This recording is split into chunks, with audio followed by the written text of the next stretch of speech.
जय श्री सीताराम प्यारे मित्रों। और श्लोक संख्या 28। अव्यक्तादीनि भूतानि व्यक्त मध्यानि भारत अव्यक्त निधन नान्येव तत्र का परिदेवना। इन श्लोकों में भगवान यह सिद्ध करते हैं कि प्राणियों के शरीरों को उद्देश्य करके भी शोक करना नहीं बनता। इसका अर्थ है कि हे अर्जुन, संपूर्ण प्राणी जन्म से पहले अप्रकट थे और मरने के बाद भी अप्रकट हो जाने वाले हैं, केवल बीच में ही प्रकट हैं। फिर ऐसी स्थिति में क्या शोक करना? प्रश्न है, भूतानि पद यहाँ किनका वाचक है और उनके साथ अव्यक्तादीनि, अव्यक्त निधनानि और व्यक्त मध्यानि, इन विशेषणों के प्रयोग का क्या भाव है? इसका उत्तर है कि भूतानि पद यहाँ प्राणी मात्र का वाचक है। उनके साथ अव्यक्तादीनि विशेषण जोड़कर यह भाव दिखलाया गया है कि आदि में अर्थात जन्म से पहले इनका वर्तमान स्थूल शरीरों से संबंध नहीं था। अव्यक्त निधनानि से यह भाव दिखलाया है कि अंत में अर्थात मरने के बाद भी स्थूल शरीरों से इनका संबंध नहीं रहेगा। और व्यक्त मध्यानि से यह भाव दिखलाया है कि केवल जन्म से लेकर मृत्यु पर्यंत बीच की अवस्था में ही ये व्यक्त हैं, अर्थात इनका शरीरों के साथ संबंध है। प्रश्न है, ऐसी स्थिति में क्या शोक करना है? इस वाक्य का क्या भाव है? तो इसका उत्तर है, इससे भगवान ने यह दिखलाया है कि जैसे स्वप्न की सृष्टि स्वप्न काल से पहले या पीछे नहीं है, केवल स्वप्न काल में ही मनुष्य का उसके साथ संबंध सा प्रतीत होता है, उसी प्रकार जिन शरीरों के साथ केवल बीच की अवस्था में ही संबंध होता है, नित्य संबंध नहीं है, उनके लिए क्या शोक करना? महाभारत स्त्री पर्व के दूसरे अध्याय में विदुर जी ने भी यही बात इस प्रकार कही है। अदर्श नादा पतितः पुनश्चादर्शनम गतः नैते तव न तेषाम त्वम तत्र का परिदेवना। अर्थात जिनको तुम अपने मान रहे हो, ये सब अदर्शन से आए हुए थे, यानी जन्म से पहले अप्रकट थे और पुनः दर्शन को प्राप्त हो गए। अतः वास्तव में न ये तुम्हारे हैं और न तुम इनके हो, फिर इस विषय में शोक कैसा? आत्म तत्व अत्यंत दुर्बोध होने के कारण उसे समझाने के लिए भगवान ने उपयुक्त श्लोकों द्वारा भिन्न भिन्न प्रकार से उसके स्वरूप का वर्णन किया। अब अगले श्लोक में उस आत्म तत्व के दर्शन, वर्णन, श्रवण की अलौकिकता और दुर्लभता का निरूपण करते हुए श्लोक संख्या 29 में कहते हैं, आश्चर्यवत् पश्यति कश्चिदेन माश्चर्यवद् वदति तथैव चान्यः आश्चर्यवच्चेन मन्यः शृणोति श्रुत्वाप्येनं वेद न चैव कश्चित्। अर्थात कोई एक महापुरुष ही इस आत्मा को आश्चर्य की भांति देखता है और वैसे ही दूसरा कोई महापुरुष ही इसके तत्व का आश्चर्य की भांति वर्णन करता है, तथा दूसरा कोई अधिकारी पुरुष ही इस आश्चर्य की भांति सुनता है और कोई कोई तो सुनकर भी इसको नहीं जानता। पुनः इसका अर्थ सुनिए, कोई एक महापुरुष ही इस आत्मा को आश्चर्य की भांति देखता है और वैसे ही दूसरा कोई महापुरुष इसके तत्व का आश्चर्य की भांति वर्णन करता है, तथा दूसरा कोई अधिकारी पुरुष ही इसे आश्चर्य की भांति सुनता है और कोई कोई तो सुनकर भी इसको नहीं जानता। कोई एक ही इसे आश्चर्य की भांति देखता है, इस कथन का क्या भाव है? इससे भगवान ने यह भाव दिखलाया है कि आत्मा आश्चर्यमय है, इसलिए उसे देखने वाला संसार में कोई विरला ही होता है और वह उसे आश्चर्य की भांति देखता है। जैसे मनुष्य लौकिक दृश्य वस्तुओं को मन, बुद्धि और इंद्रियों के द्वारा इदम बुद्धि से देखता है, आत्मदर्शन वैसा नहीं है। आत्मा का देखना अद्भुत और अलौकिक है। जब एकमात्र चेतन आत्मा से भिन्न किसी की सत्ता ही नहीं रहती, उस समय आत्मा स्वयं अपने द्वारा अपने को ही देखता है। उस दर्शन में दृष्टा, दृश्य और दर्शन की त्रिपुटी नहीं रहती, इसलिए वह देखना आश्चर्य की भांति है। दूसरा प्रश्न है, वैसे ही कोई आश्चर्य की भांति इसका वर्णन करता है।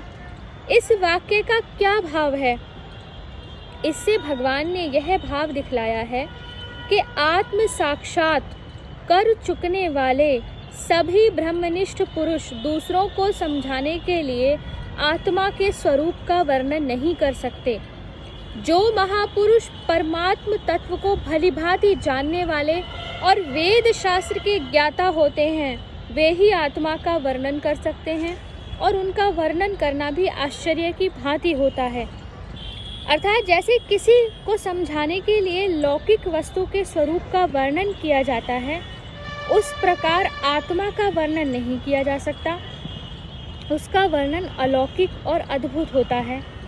जितने भी उदाहरणों से आत्म तत्व समझाया जाता है, उनमें से कोई भी उदाहरण पूर्ण रूप से आत्म तत्व को समझाने वाला नहीं है।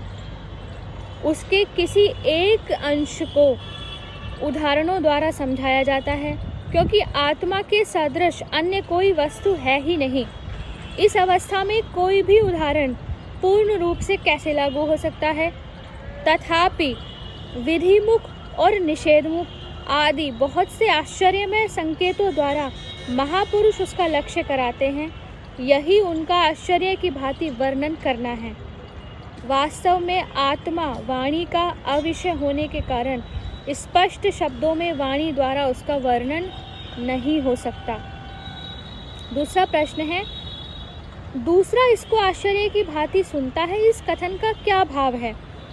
इस कथन से भगवान ने यह भाव दिखलाया है कि इस आत्मा के वर्णन को सुनने वाला सदाचारी शुद्ध चित्त श्रद्धालु आस्तिक पुरुष भी कोई विरला होता है, और उसका सुनना भी आश्चर्य की भांति है। अर्थात जिन पदार्थों को वह पहले सत्य, सुखरूप और रमणीय समझता था तथा जिन शरीर आदि को अपना स्वरूप मानता था, उन सबको अनित्य, नाशवान, दुखरूप और जड़ तथा आत्मा को उनसे सर्वथा विलक्षण सुनकर उसे बड़ा भारी आश्चर्य होता है, क्योंकि वह तत्व उसका पहले कभी सुना या समझा हुआ नहीं होता तथा किसी भी लौकिक वस्तु से उसकी समानता नहीं होती। इस कारण वह उसे बहुत ही अद्भुत मालूम होता है तथा वह उस तत्व को तन्मय होकर सुनता है और सुनकर मुग्ध सा हो जाता है। उसकी वृत्तियाँ दूसरी ओर नहीं जाती। यही उसका आश्चर्य की भांति सुनना है। कोई कोई सुनकर भी इसको नहीं जानता। इस वाक्य का क्या अभिप्राय है? इससे भगवान ने यह भाव दिखलाया है कि जिसके अंतःकरण में पूर्ण श्रद्धा और आस्तिक भाव नहीं होता, जिसकी बुद्धि शुद्ध और सूक्ष्म नहीं होती, ऐसा मनुष्य इस आत्म तत्व को सुनकर भी संशय और विपरीत भावना के कारण इसके स्वरूप को यथार्थ नहीं समझ सकता। अतएव इस आत्म तत्व का समझना अनाधिकारी के लिए बड़ा ही दुर्लभ है। प्रश्न है कि आश्चर्यवत पद यहाँ आत्मा का विशेषण है या उसे देखने, कहने और सुनने वालों अथवा देखना, वर्णन करना, श्रवण करना, इन क्रियाओं का विशेषण है? इसका उत्तर है कि आश्चर्यवत पद यहाँ देखना, सुनना आदि क्रियाओं का विशेषण है। क्रिया विशेषण होने से उसका भाव कर्ता और कर्म में अपने आप ही आ जाता है। इस प्रकार आत्म तत्व के दर्शन, वर्णन और श्रवण की अलौकिकता और दुर्लभता का प्रतिपादन करके अब आत्मा नित्य ही अबाध्य है, अतः किसी भी प्राणी के लिए शोक करना उचित नहीं, यह बताते हुए भगवान सांख्य योग के प्रकरण का उपसंहार करते हैं। श्लोक संख्या 30। देहि नित्यम वध्यो अयम देहे सर्वस्य भारत, तस्मात् सर्वाणि भूतानि न त्वं शोचितु मर्हसि। हे अर्जुन, यह आत्मा सबके शरीर में सदा ही अवध्य है। इस कारण संपूर्ण प्राणियों के लिए तू शोक करने को योग्य नहीं। प्रश्न है, यह आत्मा सबके शरीरों में सदा ही अवध्य है, इस वाक्य का क्या भाव है? इस वाक्य में भगवान ने यह भाव दिखलाया है कि समस्त प्राणियों के जितने भी शरीर हैं, उन समस्त शरीरों में एक ही आत्मा है। शरीरों के भेद से अज्ञान के कारण आत्मा में भेद प्रतीत होता है। वास्तव में भेद नहीं है और आत्मा सदा ही अवध्य है, अर्थात जिसका वध न किया जा सके, उसका कभी किसी भी साधन से कोई भी नाश नहीं हो सकता। प्रश्न है, इस कारण संपूर्ण प्राणियों के लिए तू शोक करने को योग्य नहीं, इस वाक्य का क्या भाव है?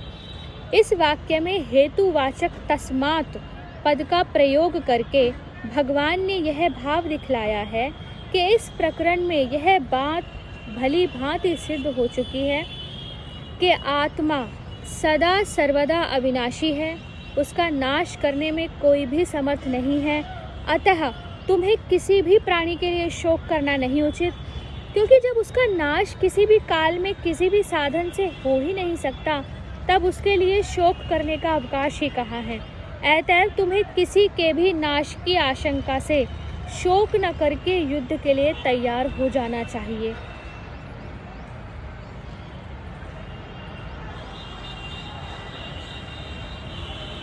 आगे के श्लोक हम आगे की वीडियो में पढ़ेंगे। हरे कृष्ण।